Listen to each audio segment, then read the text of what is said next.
علیکم ورحمۃ اللہ وبرکاتہ۔ بسم اللہ الرحمن الرحیم۔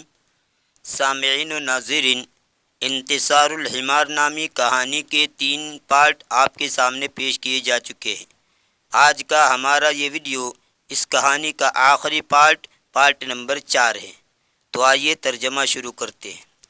بسم اللہ الرحمن الرحیم۔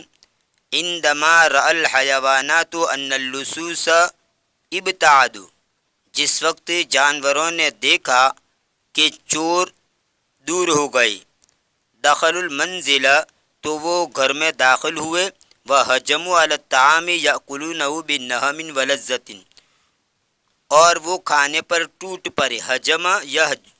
حجم کا معنی ہوتا ہے حملہ کرنا، ٹوٹ پڑنا، اور وہ کھانے کے اوپر ٹوٹ پڑے تاکہ اس کو کھائے شوق و رغبت کے ساتھ اور لذت کے ساتھ۔ نہمن کا معنی حد سے بری ہوئی خواہش، کھانے کی حرص سے۔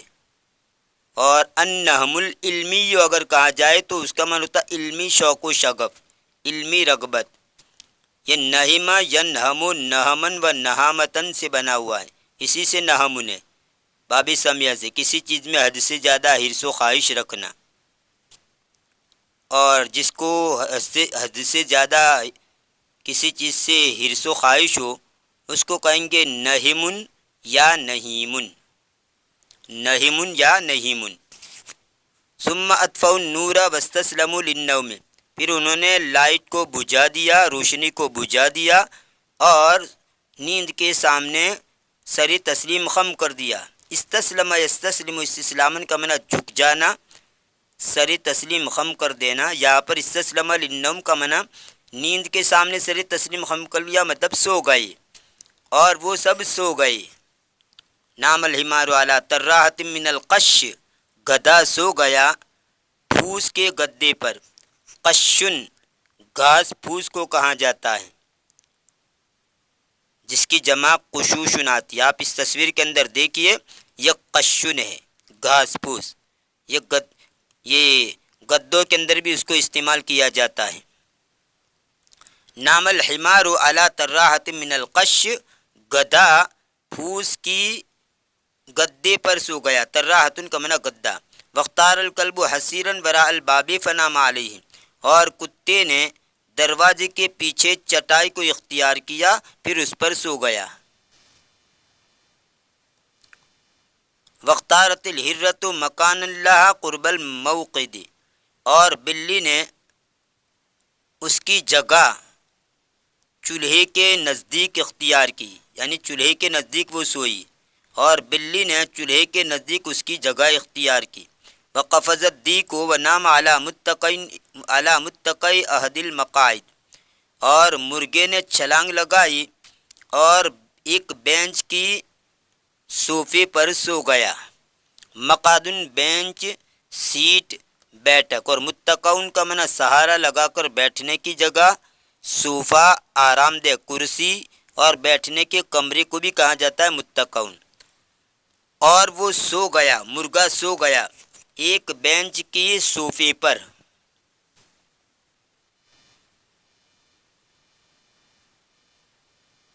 بعد قلیل تشجع احد اللصوص وتسلل الى منزله الغارق في الظلام، کچھ دیر کے بعد ایک چور نے ہمت کی، تشجع کا معنی ہمت کرنا، اور شجع بابی تفعیل کے اندر ہمت دلانا، تشجع ہمت آ جانا یا ہمت کر لینا، اور شجع بابی تفعیل میں ہمت دلانا، ہمت کروانا۔ تشجع احد اللصوص، ایک چور نے ہمت کی، وتسلل الى منزله الغارق في الظلام، اور وہ اس کے مکان کی طرف جو کہ اندھیرے میں ڈوبا ہوا تھا، یعنی اندھیرے میں ڈوبا ہوا، یعنی اندھیرا چھایا ہوا تو اس مکان کے اندر، اندھیرے میں ڈوبا ہوا اس کے مکان کی طرف وہ آہستہ گیا۔ ثم فتح الباب بہدوء وتناول شمعۃ، پھر اس نے دروازہ سکون کے ساتھ کھولا، یعنی آہستگی کے ساتھ، سکون و وقار کے ساتھ دروازہ کھولا اور موم کو لیا۔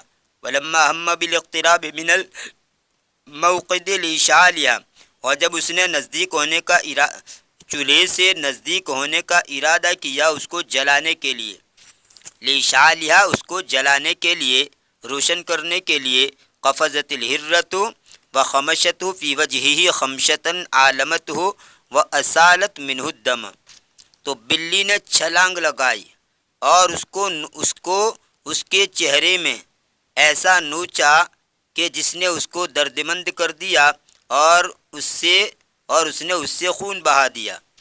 خمش یخموش و خمشن و خموشن، چہرہ نوچنا، کھسوٹنا، ناخن مارنا، تو بلی نے اس کے چہرے پر ایسا ناخن مارا یا ایسا نوچا کہ جس کی وجہ سے اس کو درد ہونے لگا اور اس سے خون بہا۔ اسال یسیل اسالتن کا معنی بہانا، اور عالم یولم ایلامن اس کا معنی ہوتا ہے تکلیف دینا۔ فتراجع الی الورا، پس وہ مذعورن، پس وہ پیچھے کی طرف گھبرایا ہوا لوٹا۔ زار یزر زارن، باب فتح سے خوف زدہ کرنا، گھبرا دینا، اسی سے یہ مذعورن یہ اسم مفعول کا صیغہ ہے، خوف زدہ، اور زائر یزر زارن باب سمیع سے خوف زدہ ہونا، سہم جانا۔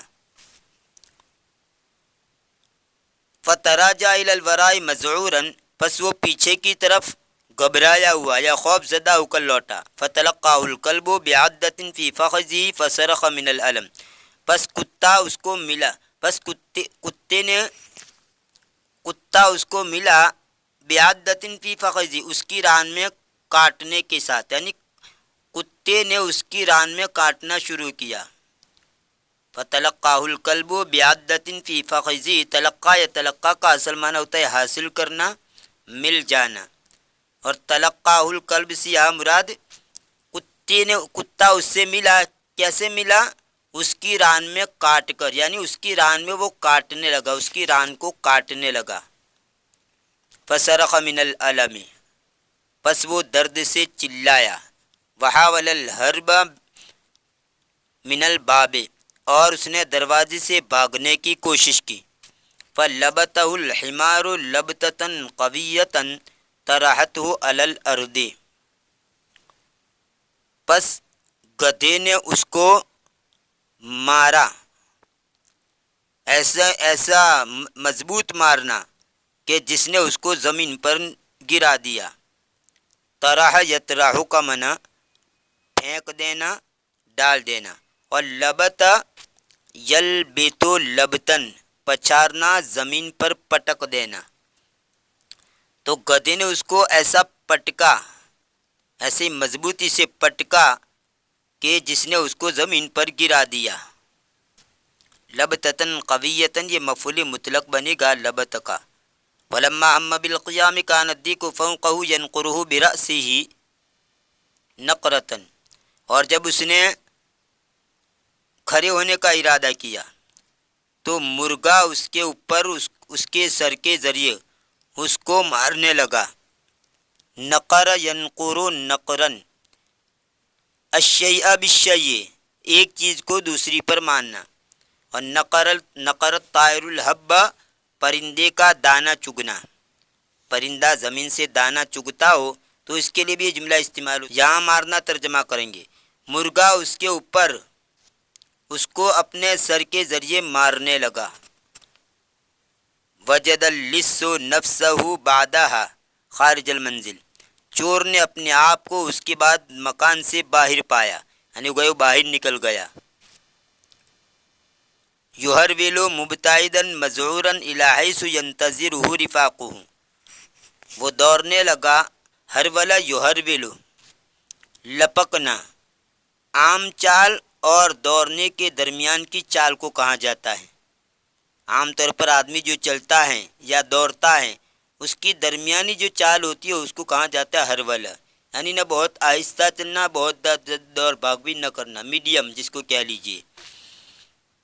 یہرول مبتعدا مذعورا الی حیث ینتظرہ رفاقہ، وہ دوڑنے لگا دور ہو کر گھبرایا ہوا، جہاں اس کے ساتھی اس کا انتظار کر رہے تھے۔ رفیق ان کی جمع رفاق۔ قال لهم وهو يبكي من شدت الالم، اس نے ان کو کہا اس حال میں کہ وہ سخت درد کی وجہ سے رو رہا تھا، یا للمصیبت التی وقعنا فی، ہائے مصیبت جس میں ہم گرے، ہائے مصیبت جس میں ہم گرے، یعنی جس میں ہم مبتلا ہو گئے۔ ان منزلنا سکنتہ جماعت من الجن والعفاریت، بلا شبہ ہمارا مکان اس میں جن اور بت کی ایک جماعت رہنے لگی، ہمارا مکان اس میں جن بت کی ایک جماعت اس میں رہی، یعنی اس میں رہنے لگی۔ عفریتن اس کا معنی ہوتا ہے شیطان، بھوت، دیو، جن، اس کی جمع آتی ہے عفارت۔ فما کتو ادخلو حتی وخزنی عفریت فی وجہی وخزتن علیمتن، اور قریب نہیں تھا کہ میں داخل ہوں یہاں تک کہ ایک بھوت نے مجھے میرے چہرے میں کچوکا لگایا۔ وخز یخیزو، وخزن بابی درب سے کسی چیز، نیزا یا سوئی وغیرہ چبھونا، اور وخزتن سوئی وغیرہ کا ایک چرکا یا ایک کچوکا۔ اور قریب نہیں تھا کہ میں داخل ہو جاؤں یہاں تک کہ ایک جن نے یا ایک بت نے میرے چہرے میں دردناک کچوکا لگایا، یعنی چبھو دیا، کوئی چیز میرے اندر چبھو دی۔ ثم تناول نسانی وعصر فخذی بکلابۃ حادۃ، پھر دوسرے نے مجھ کو لیا اور میری ران کو سخت زنبور سے نچوڑ دیا۔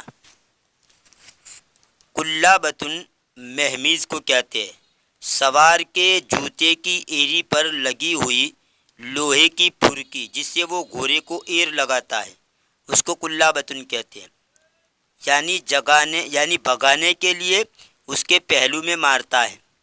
اور ایسے ہی خمدار، 3 نوع کی لوہے کی سلاخ جو کوئی پھنسی ہوئی چیز نکالنے کے لیے استعمال ہوتی ہے، جیسے کنویں سے ڈول نکالنے کا کانٹا، ایسے ہی زنبور کو بھی کہا جاتا ہے۔ دانت وغیرہ اکھاڑنے کا جو زنبور ہوتا ہے، آپ تصویر میں دیکھ سکتے ہیں، اس کو زنبور کہتے ہیں، تو اس کو بھی کہا جاتا ہے کلابۃ، جمع آتی ہے کلالیب، اور حادۃ کا معنی تیز۔ وعصر فخذی بکلابۃ حادۃ، اور اس دوسرے نے میری ران کو سخت زنبور سے یا کانٹے سے، سخت زنبور سے مجھے نچوڑ دیا۔ وَأَهْوَى عَلَيَّ ثَالِثٌ بِمِطْرَقَةٍ كَادَتْ تَكْسِرُ أَضْلَاعِي، اور تیسرا ہتھوڑی کے لے کر میرے اوپر گرا، یعنی میرے اوپر ٹوٹ پڑا۔ احوا کا معنی گرنا، یعنی تیسرے نے ہتھوڑی لی اور میرے اوپر ٹوٹ پڑا، اور تیسرا میرے اوپر ہتھوڑی کے ساتھ گرا، قریب تھا کہ وہ میری پسلیوں کو توڑ دے۔ اضلاع یعنی میری پسلیوں کو، پسلیاں۔ وشقنی رابع فی رأسی شقۃ کادت تثقب جمجمتی، شق یشق شقن، اس کا مشہور معنی تو شک کرنا، تردد کرنا، اور ایک اس کا معنی پھاڑنا بھی آتا ہے، شق کا ایک معنی پھاڑنا بھی آتا ہے، اور شق الشوکۃ رجلہ، کانٹا چبھنا، یہاں پر آپ پھاڑنا ترجمہ کریں گے۔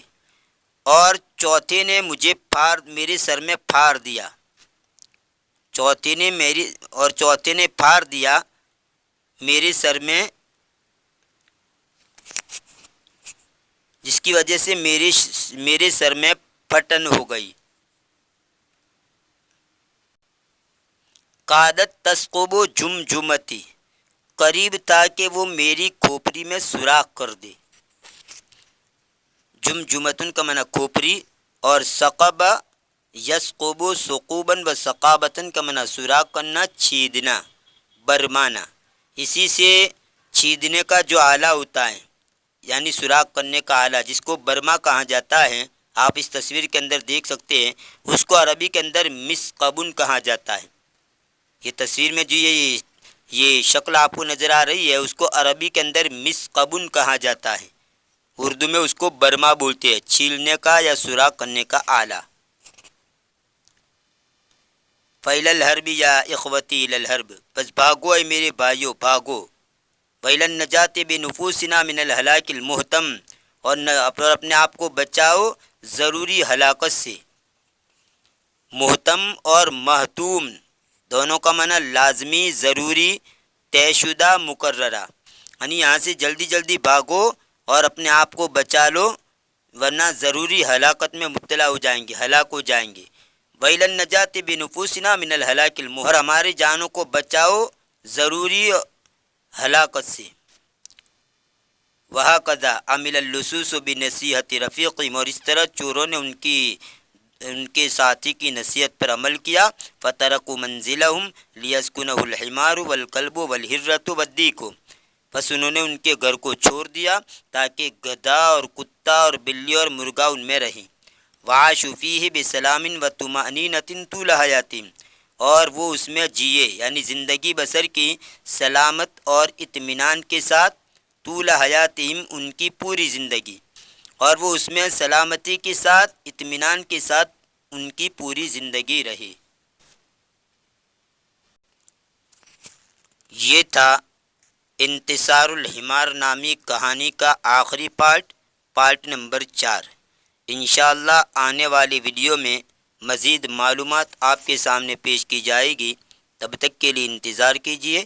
دعا میں یاد رکھیے۔ فی امان اللہ، الی اللقاء۔